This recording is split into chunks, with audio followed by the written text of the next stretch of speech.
Michael Porter Jr. ang isa sa player na mainit sa mata ngayon ng kupunan ng Golden State Warriors. Siya na nga daw ang magiging susi kung paano lalakas at mere-resolba ang mga problema ng Warriors. Maingay at mainit-init pa nga mga ropa na si Michael Porter Jr. daw ang tinatarget talaga ng kupunan ng Golden State Warriors ngayong paparating na trade deadline. Bali-balita nga mga ropa, 4-team trade daw ang magaganap. Bibitawan ng Warriors sila Moses Moody, Buddy Hield at Jonathan Kuminga ang mamumove para sa Golden State Warriors. At si Michael Porter Jr. na nga ang magiging susi para magbago ang takbo ng Golden State Warriors ngayong season. Actually mga ropa, kailangan talaga ng Warriors si Michael Porter Jr. bukod sa shooting na kanyang kayang iambag na pwedeng palitan si Klay Thompson mga ropa. Ang isa sa napakaganda kay Michael Porter Jr. ay yung kanyang height advantage. Ang laking player nito mga ropa, kaya mapupunan talaga ang tangkad ng Golden State Warriors sa kanilang first five. Bukod sa shooting mga ropa, may defense, may rebounding, all-around player din mga ropa at kayang pumasa. Ngayon dito sa video na to, recent game nga ni Michael Porter Jr. ay tumataginting na 28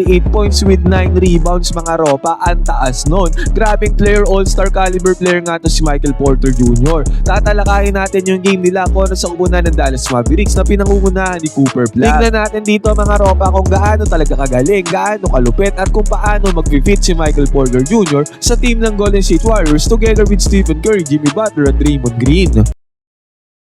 Dito sa may first quarter mga ropa, ang una nakapuntos dito ay ang kupunan ng Brooklyn Nets. Easy 2 points ang kanila nagawa dyan mga ropa. At dito sa game na to, syempre starting 5 dito, itong si MPJ. Ang tinatauhan niya dito mga ropa ay walang iba kundi si Max Christie mga ropa na namimiss na ng mga Los Angeles Lakers fans. At sa pagkakataon na to, iniwanan lang ni Max Christie ang depensa ni Michael Porter Jr. ng easy mga ropa. Pero okay lang yan, hindi naman dyan na-determine kung gaano kagaling dumepensa itong si Michael Porter Jr. At sa pagkakataon na to mga ropa, anong possession na nila. Ang tumatao din sa kanya dito ay si Max Christie. At ito na nga yung sinasabi ko mga ropa na height advantage. Dahil nga mas malaki si Michael Porter Jr. kay Max Christie mga ropa, kitang-kita natin sa balyahan doon sa may ilalim sa may positioning. Madaling nakaposition dyan si Michael Porter Jr. mga ropa. At ang tendency outcome niyan, good entry pass din ang ginawa dyan ng teammate ni MPJ. Tendency outcome nito, easy 2 points na nagawa dyan ni Michael Porter Jr. Basket is good. And take note mga ropa, ang mga big man ng Golden State Warriors ay sila Quentin Post, Draymond Green na talagang maliit kung tutuusin sa mga frontcourt ng ibang teams. At kung makukuha nila si Michael Porter Jr. mga ropa, undeniable, talagang lalaki ang frontcourt ng kupunan ng Golden State Warriors. 9 rebounds nga tinala ni Michael Porter Jr. dito sa game na to. At syempre dahil sila Cooper Flag ang kalaban nila dito mga ropa, ay pakita na rin natin ang kanyang highlights. 27 points with 5 rebounds nga with 5 assists ang ginawa ni Cooper Flag dito sa game na to. Strong drive yan mga ropa, left hand ang ginamit dyan ni Cooper Flag. Easy 2 points kagad yan. Mahilig palang mga liwato mga ropa. Ngayon ko lang kasi napanood ang highlights ni Cooper Flag. At eto mga ropa, sa possession ulit dito ng kupunan ng Brooklyn Nets. Syempre mga ropa, MPJ ulit ang papakita natin dito. Ang nangyari dito sa may ibabaw, screen action play na ginagawa usually, favorite yan ng Golden State Warriors yung mga ganito play mga ropa. At ang nangyari nga dito, sineta ng screen dito si MPJ, nag-receive siya ng bola dito sa may ibabaw. At sa off-ball screen na yan mga ropa, nakapagmando ng bola dyan itong si Michael Porter Jr. hanggang si dire-diretso na siya papunta doon sa may ring. Height advantage nga mga ropa, ang laking player ba naman. At sa pagkakataon na to, si Cooper Flag ay nakatirada din ng 3-pointer mga ropa. Shooter si Cooper Flag, basket is good. At isama na din natin to mga ropa, ang dating player ng Warriors na si Klay Thompson na hindi nga napunan ng Golden State Warriors mga ropa nung nawala sa Warriors team mga ropa. Hindi sila nakahanap ng kapalit na si Michael Porter Jr. nga ang possible na pumalit mga ropa, ay nagkaroon ng 3 sunod-sunod na 3-pointers dito. Iba't ibang pwesto dito sa may court mga ropa ay pinasok ni Klay Thompson ng 3-pointer. Wala pa rin kupas. Si Cooper Flag binabastos talaga ang depensa ng kupunan ng Brooklyn Nets mga ropa, sunod-sunod na puntos ang kanyang ginagawa. Pero sa pagkakataon na to, itong si Michael Porter Jr. ay bumawi. Ganun ulit mga ropa, screen action play ulit dito sa may ibabaw na usualing ginagawa ng Warriors. Talagang magpipit itong si Michael Porter Jr. sa Warriors mga ropa sa sistema nila. Sa off-ball screen dyan, agarang pumukol ng 3-pointer itong si Michael Porter Jr. At shooter nga mga ropa, talagang maasaan sa may long range bomb. Basket is good yan para kay MPJ.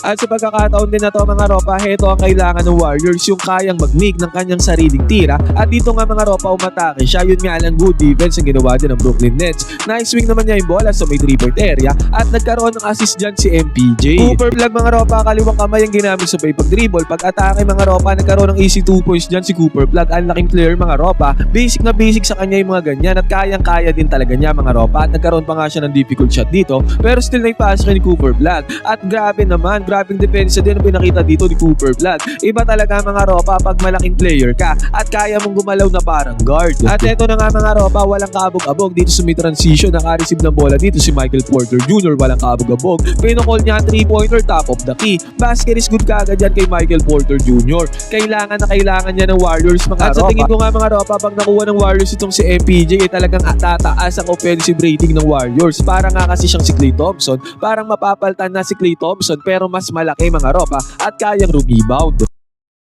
At eto pa mga ropa, again, puro screen action nga sineset up lane ng kubunan ng Brooklyn Nets para kay MPJ na which is same style ng playing style ng kubunan ng Golden State Warriors mga ropa. Again, MPJ na naman split action play dito sa may mid-range at kitang-kita natin basic na basic mga ropa. Easy 2 points kagad na nagawa din ni Michael Porter Jr. At eto pa mga ropa, again, split action play ulit papunta dito sa may ibabaw. Pag-pop dyan ni MPJ mga ropa, mabilisan lang, quick trigger dito sa may 3-point area. At ang resulta nito mga ropa, ringless ang tirada dyan ni Michael Porter Jr. mga ropa, ang taas ng talon, ang tangkad na player, mahirap tapalin yan mga ropa. 3-pointer para kay MPJ. Sa tingin ko mga ropa, ang magbe-benefit dito ng gusto ay itong si Draymond Green. Kasi mga ropa, magaling pumasa si Draymond Green sa mga split action play na ganyan. Which is nakikita nga natin na lagi niyang ginagawa kay Stephen Curry. At ang isa pa mga ropa, madadagdagan ng threat ng Warriors sa may 3-point area. Si Stephen Curry lang kasi ang threat nila mga ropa sa ganyan split action play. Madadagdagan na papasaan si Draymond Green in case na makuha talaga nila si Michael Porter Jr. At eto mga ropa, ang Klay Thompson quick trigger dito sa may 3-point area. Heto ang nawala sa Warriors mga ropa nung nawala nga si Klay Thompson. Hindi na nila napaltan ang isang Klay Thompson. Dito nga mga ropa, screen action play din ang ginawa dito ni Klay Thompson. At successful yan mga ropa. Yan ang kailangan ng Warriors na which is mapoprovide dito ni Michael Porter Jr. Kita-kita natin dyan. Ang tangkad na player mahirap tapal sa may 3-point area. Pumasok ang 3-pointer dyan ni MPJ. Nakasagot siya sa tirada ni Klay Thompson. At pagka-receive nga ng bola dito ni MPJ mga ropa, walang kaabog-abog, pinul na agad niya ang trigger dito sa may 3-point area. Quick shooting nga mga ropa. Mayroon nga quick release katulad ng kay Klay Thompson mga ropa. At hindi lang basta quick release, ay talaga na ipapasok ni Michael Porter Jr. ang mga tirada katulad nga nito, basket is good. At pag-cut nga niya papunta dito sa may gitna, may pasa din si MPJ mga ropa. Aware din siya sa mga open teammates mga ropa na katulad nga ng ginawa niya dito. Easy 2 points ang nagawa niya ng teammate niya. Easy assist para kay Michael Porter Jr.